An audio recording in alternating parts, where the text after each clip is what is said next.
let's get to why I'm here. It's the character August, autistic. Music, the way some people believe in fairy tales. A lot of good cases for this character, and aside from his talent and special abilities for music that many possible and present ASDs have, let's look into some of his other traits noticed throughout the movie that makes him autistic. For one, he doesn't have a lot of social skills, or interacts well and often with other kids. He's very sensitive to sound, and he often seems oblivious to a lot of dangers. So of course, you think I just up and label him an Aspie off the back, except I don't think so. What? I don't think every potential autistic character is autistic. And okay, maybe the point made above combined with his musical talents makes it possible, but I say unlikely. Why?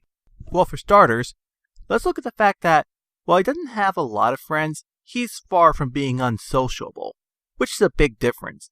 And I'm not asking for him to be rude like so many other open ASDs I've seen, but to fit, he'd probably have to be a little more off-putting, and perhaps instead of him being drawn to and following the first kid he sees in the city, it's reversed, and the kid is drawn to him. Second, let's look at August in the city.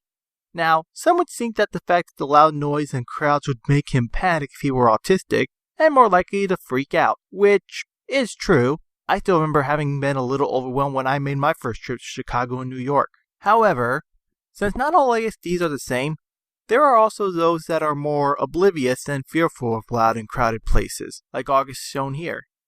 Heck, not a few years ago, an autistic man was found having nearly been dehydrated in the Grand Canyon, and he didn't seem that afraid or affected by the fact he almost died.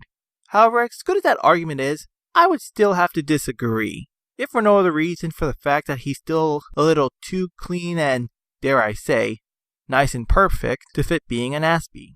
Maybe if you gave him a bit more stimming in the movie and having more distance from other people, maybe I could buy it, but if you were autistic, I'd say it's a very, very high functioning form of it.